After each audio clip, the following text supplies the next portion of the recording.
Hello, welcome back. പുതിയൊരു വീഡിയോയിലേക്ക് എല്ലാവർക്കും സ്വാഗതം. സോഷ്യൽ മീഡിയയിൽ ഇപ്പോൾ രണ്ടുപേരെ കുറിച്ചുള്ള കുറച്ച് കാര്യങ്ങളൊക്കെയാണ് കാണുന്നില്ലേ. പേർളി മാണിയും അതേപോലെ തന്നെ ആക്ട്രസ് ആയ മെറീന മൈക്കിളിനെ പറ്റി. മെറീന മൈക്കിളിനുണ്ടായ ഒരു എക്സ്പീരിയൻസ്, അവരത് 3 മാസം മുമ്പ് ഒരു ഇൻ്റർവ്യൂ, മൈൽ സ്റ്റോൺ വർക്കേഴ്സ് എന്നൊരു ചാനലിലെ ഒരു ഇൻ്റർവ്യൂവിൽ ആ ഒരു എക്സ്പീരിയൻസ് ഷെയർ ചെയ്യുന്നുണ്ടായിരുന്നു. പക്ഷേ ആ എക്സ്പീരിയൻസ് ഷെയർ ചെയ്യുന്ന സമയത്തും ആ എക്സ്പീരിയൻസ് ഉണ്ടായില്ലെങ്കിൽ ആ ഒരു അനുഭവം ഉണ്ടായത് ആരിൽ നിന്നാണെന്നോ അല്ലെങ്കിൽ അങ്ങനൊന്നും അവർ ചെയ്തിട്ടില്ല നമുക്ക്. പക്ഷേ ഈ ഒരു വാർത്ത അല്ലെങ്കിൽ ഒരു വീഡിയോ കഴിഞ്ഞ ശേഷം അതിൻ്റെ കമൻറ്റ് ബോക്സിനടിയിൽ നമ്മൾ എല്ലാവരും അല്ലെങ്കിൽ ഒരുപാട് പേര് കമൻറ്റ് ചെയ്ത് നമ്മളെല്ലാവർക്കും ഫെമിലിയർ ആയിട്ടുള്ള ഒരു പേര് തന്നെയാണ് പേർളി മാണി.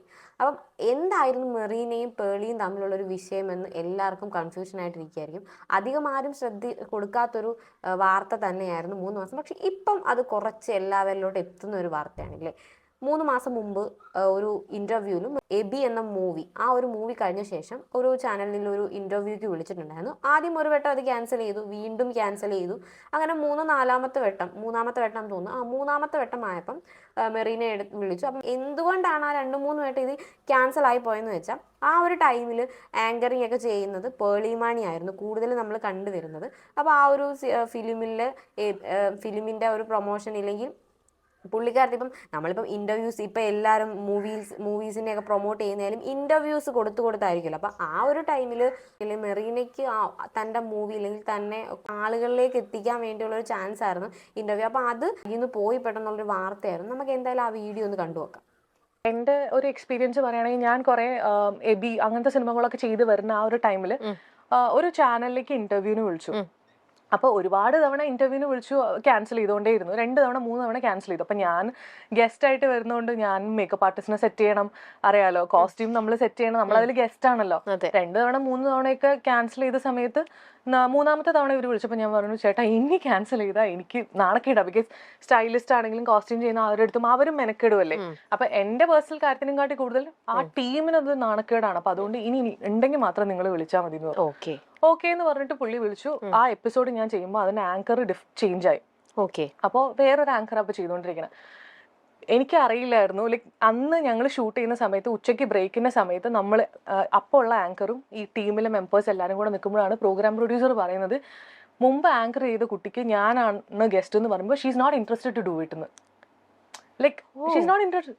പുള്ളിക്കാർക്ക് താല്പര്യമില്ല. അപ്പൊ പുള്ളിക്കാരി ഞാനാണ് ഗസ്റ്റ് ലിസ്റ്റ് നോക്കുമ്പോൾ ഞാനാണെന്ന് പറയുമ്പോൾ ചെയ്യാൻ പറ്റില്ല എന്ന് പറയും. അപ്പം അവർ ഒരിക്കലും പേർളി മാണിയാണ് ഇത് ചെയ്തതെന്ന് എടുത്തു പറഞ്ഞിട്ടില്ല. പക്ഷേ നമുക്ക് കുറച്ച് ഹിൻസ് ഒക്കെ തന്നിട്ടുണ്ടായിരുന്നു. പുള്ളിക്കാരത്തിയുടെ കൂട്ടിരിക്കുകയാണ്, ഏകദേശം മോട്ടിവേഷൻ സ്പീക്കറൊക്കെ ചെയ്യാണ്, കേളി ഹെയർ ഒക്കെ ആണെന്ന് പറഞ്ഞപ്പം എല്ലാവർക്കും സ്വാഭാവികമായിട്ട് ഇങ്ങനെയൊക്കെ വരുമ്പോൾ ആൾറെഡി നമ്മളെല്ലാവരും ചിന്തിച്ചില്ലെങ്കിൽ ആൾക്കാർ ഒരു ഗസ് ഒക്കെ കൊടുക്കത്തില്ലേ. അപ്പോൾ ആ രീതിയിൽ പേർളി മാണിയുടെ പേരായിരുന്നു കമൻറ്റ് ബോക്സിലെല്ലാം വന്നിരുന്നത്. അപ്പോൾ ഈ ഒരു കാര്യം ചെയ്തത് എന്തായാലും നിങ്ങളുടെ അഭിപ്രായം കമൻറ്റ് ചെയ്യണം. നിങ്ങളിപ്പം നമുക്ക് എല്ലാവർക്കും പേഴ്സണൽ ഒരു അഭിപ്രായം കാണുമല്ലോ. അപ്പം അത് പേർളി മാണിയുടെ കൂടാണോ നിൽക്കുന്നില്ല, പേർളി മാണി ചെയ്തത് ശരിയാണോ തെറ്റാണോ എന്നൊക്കെ നിങ്ങളുടെ വ്യൂ എന്താണെന്നെങ്കിലും ഒന്ന് കമൻറ്റ് ചെയ്യാം കേട്ടോ. പക്ഷേ എനിക്കൊരു കാര്യം പറയാനുള്ളൂ, നമ്മൾ വീഡിയോസിൽ കാണുന്നതൊന്നുമല്ല ആൾക്കാർ, മിന്നുന്നതെല്ലാം പൊന്നല്ല, അത്രയും ഞാൻ പറയത്തുള്ളൂ. കാരണം നമ്മൾ വീഡിയോസിലായിക്കോട്ടെ എല്ലാവരും, ഞാൻ നേരത്തെ ഒരു വീഡിയോസ് ചെയ്തപ്പോഴും പറഞ്ഞിട്ടുണ്ടായിരുന്നു, അവരുടെ ഹാപ്പി ഫേസ് മാത്രമേ റിവീൽ ചെയ്യാൻ അവർ ആഗ്രഹിക്കത്തുള്ളൂ. പക്ഷേ നമ്മൾ ഇപ്പോൾ വ്യൂവേഴ്സ്, ഇപ്പം ഞാനായാലും എൻ്റെ ഈ ഒരു 10 മിനിറ്റ് അല്ലെങ്കിൽ 8 മിനിറ്റുള്ള വീഡിയോസ് ആയിരിക്കും നിങ്ങൾ കാണുന്നത്. ആ ഒരു രീതി നിങ്ങൾക്ക് എന്നെ അറിയത്തുള്ളൂ. അപ്പം എനിക്കും ഇപ്പം പുറകിൽ എനിക്കില്ലെങ്കിൽ ഞാൻ ഈ ഒരു ഫോൺ താത്തു വെച്ചാൽ ചിലപ്പം എൻ്റെ ക്യാരക്ടർ വേറെ ആയിരിക്കും. വീഡിയോസിന് വേണ്ടി ഷൂട്ട് ചെയ്യുന്ന ടൈമിൽ എല്ലാവർക്കും അവർ റിയൽ അല്ല, ഫേക്ക് ആയിരിക്കും. എല്ലാവരും ഫേക്കാണ്. ഈ ലോകത്ത് ആരും പെർഫെക്റ്റ് അല്ല. ഞാൻ ആരും പെർഫെക്റ്റ് ആണെന്ന് പറയത്തില്ല, ഇൻക്ലൂഡിങ് മീ. ആങ്കറിങ് ഷോ വന്നു, ഇപ്പം അതേപോലെ തന്നെ പേർളി മാണി ആയിക്കോട്ടെ, ഇപ്പം ആരായാലും ആങ്കറിങ് ചെയ്യാൻ പറ്റില്ല എന്ന് പറഞ്ഞ് ആ ഒരു പ്രോഗ്രാമിൽ നിന്ന് പോയി. ഈ ഒരു കാര്യം ഇങ്ങനെ ഈ ഒരു ഫീൽഡിൽ മാത്രമല്ല, ഇപ്പം ആങ്കറിങ് ആയിട്ടല്ല, സിനിമ ഫീൽഡിലായിക്കോട്ടെ, എല്ലാം ഇപ്പോൾ ഒരു ഓഫീസ്, അങ്ങനെ എല്ലായിടത്തും നടക്കുന്നൊരു കാര്യം നിങ്ങൾ തന്നെ ചിന്തിച്ച് നോക്ക്. ഇപ്പം ഒരാളില്ല, ഇപ്പം നമ്മുടെ ഓഫീസിലായിക്കോട്ടെ എന്തിലായിക്കോട്ടെ, നമ്മളെക്കാട്ടിൽ ഒരു പടി മുന്നിൽ നിൽക്കുന്ന ഒരു വ്യക്തിയാണെങ്കിൽ സ്വാഭാവികമായിട്ടും പിന്നിൽ നിന്ന് ജോലി ചെയ്യുന്നതിൽ പിന്നിൽ നിന്ന് പ്രവർത്തിക്കുന്നവരോടൊരു പുച്ഛഭാവം കാണും. സംസാരിക്കാൻ പോലും താല്പര്യം കാണിക്കത്തില്ല. കാരണം അവരെക്കാട്ടിലെല്ലാം മണ്ടയ്ക്ക് നിൽക്കുന്ന ആളാണ് ഞാനെന്നുള്ളൊരു അഹങ്കാരഭാവം എല്ലാ ഫീൽഡിലും എല്ലാവർക്കും ഉണ്ടെന്നല്ല കേട്ടോ. ഇതൊക്കെ മറന്ന് എത്രയോ പേര്, എത്രയോ സെലിബ്രിറ്റീസ് പരസ്പരം സംസാരിക്കുന്നില്ലെങ്കിൽ ഇപ്പം സാധാരണപ്പെട്ട ആൾക്കാരോട് മിണ്ടുന്ന, അവരോട് ഇടപഴകുന്നു. പക്ഷേ ഇതൊക്കെ ചെയ്യുന്ന പലരും നമ്മുടെ സമൂഹത്തിൽ പല ഫീൽഡിലും നമ്മൾ കണ്ടുവരുന്നുള്ളൂ. ചിലപ്പോൾ ഓഫീസിലായിരിക്കും, അതേപോലെ തന്നെ ചിലപ്പോൾ പരസ്പരം നേരത്തെ അറിയാവുന്ന ആൾക്കാർ തന്നെ ആയിരിക്കും. പക്ഷേ താങ്കൾ ഇരിക്കുന്ന ആ ഒരു പൊസിഷൻ, പദവി, അത് ഏത് ഫീൽഡിലായിക്കോട്ടെ, താൻ മുന്നിലാണെന്നുള്ള രീതിയിൽ മറ്റു ചിലരോട് കാണിക്കുന്ന ഒരു തരം എന്താ ഒരു വൃത്തികെട്ട സ്വഭാവം എന്ന് തന്നെ പറയത്തുള്ളൂ. എപ്പോഴും എനിക്ക് മനസ്സിലായിട്ടുള്ള കാര്യം, ഇപ്പം ഇതൊക്കെ പറഞ്ഞ സ്ഥിതിക്ക് ഞാൻ പറയാണ്, ഫ്രണ്ട്ഷിപ്പിൽ സൗഹൃദത്തിന് വാല്യൂ കൊടുക്കുന്നവരാണ് നമ്മൾ പലരും. പക്ഷേ നല്ല സൗഹൃദമുണ്ട്, മോശം സൗഹൃദമുണ്ട്.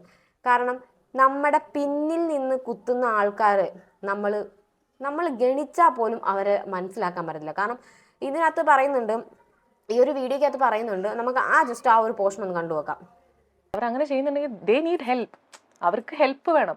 എന്നിട്ട് ഇപ്പൊ അവര് മോട്ടിവേഷണൽ സ്പീക്കർ ആയിട്ടും അവര് മറ്റുള്ളവരെയൊക്കെ കാണുമ്പോ എനിക്ക് ചിരി വരും. കാരണം അതാ പറഞ്ഞ, അപ്പൊ അത് ഫേക്ക് ആയിരിക്കും അല്ലേ?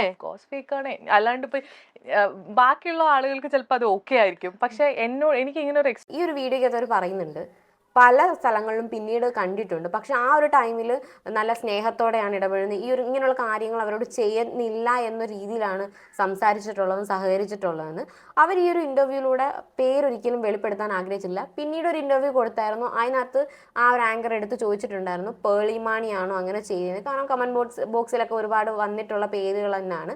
പക്ഷേ പേളി മാണി അല്ലെന്നും പറഞ്ഞിട്ടില്ല, ആണെന്നും പറഞ്ഞിട്ടില്ല. ആ വ്യക്തിയെ റിവീൽ ചെയ്യാൻ താല്പര്യമില്ലെന്നാണ് പറഞ്ഞിട്ടുള്ളത്. അവർ ആ ഒരു ഇൻ്റർവ്യൂവിൽ ഇത് പറഞ്ഞത് കൊണ്ട് ഉദ്ദേശിച്ചത്, ഇപ്പം നമുക്കറിയാൻ പറ്റില്ല ആരാണ് തെറ്റ് ചെയ്തവരില്ലെങ്കിൽ ഈ ഒരു കാര്യം ചെയ്തവർക്ക് മനസ്സിലാവുമായിരിക്കുമല്ലോ ആരോടാണ് ചെയ്യുന്നത്. അപ്പം അവർക്ക് ജസ്റ്റ് ഒന്ന് മനസ്സിലാവണം, ഇല്ലെങ്കിൽ അവരുടെ മനസ്സിൽ തോന്നണം ഞാൻ ചെയ്തത് തെറ്റായിരുന്നു, ഇല്ലെങ്കിൽ അങ്ങനെ ചെയ്യാൻ പാടില്ല എന്ന് അവരുടെ മനസ്സിനെ ഒന്ന് ബോധ്യപ്പെടുത്താൻ വേണ്ടി മാത്രമാണ് ചെയ്തതെന്ന് പറയുന്നുണ്ട്. ഇപ്പം നമ്മളിപ്പോൾ ഒരു ഫ്രണ്ട്ഷിപ്പിൻ്റെ കേസ് എടുത്താൽ പോലും, ഏതൊരു കേസായാലും നമ്മളോട് ചിരിച്ചു നിൽക്കുന്ന ഒരുപാട് പേര് കാണും. കാരണം നമ്മൾ ഒരിക്കലും വിശ്വസിക്കാത്തവരായിരിക്കും നമ്മളോട് പല കാര്യങ്ങളും ചെയ്യുന്നത്. പെട്ടെന്നായിരിക്കും നമ്മൾ പറയത്തില്ലേ, ഒട്ടും വിശ്വസിക്കാൻ പറ്റാത്ത കാര്യങ്ങളാണ്. ഇപ്പം ഞാൻ ഒട്ടും നിന്നിൽ നിന്ന് ഇത് പ്രതീക്ഷിച്ചില്ല. സത്യമാണ്, പിന്നിൽ നിന്ന് കുത്തുന്ന, നമ്മളോട് ചിരിച്ചു നിന്നിട്ട് പിന്നിൽ നിന്ന് കുത്തുന്ന ആൾക്കാരാണ് കൂടുതൽ. എനിക്ക് പറയാനുള്ളത്, ആരെയും വിശ്വസിക്കരുത്. അനുഭവത്തിൽ നിന്ന് പഠിച്ചതാണ്. മനുഷ്യരെയും വിശ്വസിക്കരുത്. നിങ്ങൾക്ക് പ്രയോറിറ്റി കൊടുക്കുക, നിങ്ങളെ വിശ്വസിക്കുന്ന ആൾക്കാരെ സ്നേഹിക്കുക, അല്ലാണ്ട് ആരെയും വിശ്വസിക്കരുത്. നമുക്ക് ആരെയും ഈ ലോകത്ത് വിശ്വസിക്കാൻ പറ്റത്തില്ലെന്ന് പല അനുഭവങ്ങളിലൂടെ നമ്മൾ മനസ്സിലാക്കും. നമ്മുടെ കൂടെ നിൽക്കും, നമ്മളെ മനസ്സിലാക്കും എന്ന് വിശ്വസിച്ച ആൾക്കാർ നമ്മളെ ചതിക്കുകയാണ് ചെയ്തിട്ടുള്ളത്. പലർക്കും ഉണ്ടാകുന്ന അനുഭവങ്ങൾ തന്നെയാണ്.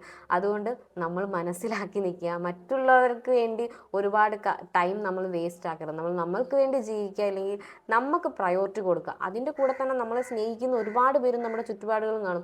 അവരെ വിശ്വസിക്കുകയും അവർക്ക് വേണ്ട കാര്യങ്ങൾ ചെയ്തു കൊടുക്കുകയും ചെയ്യുക.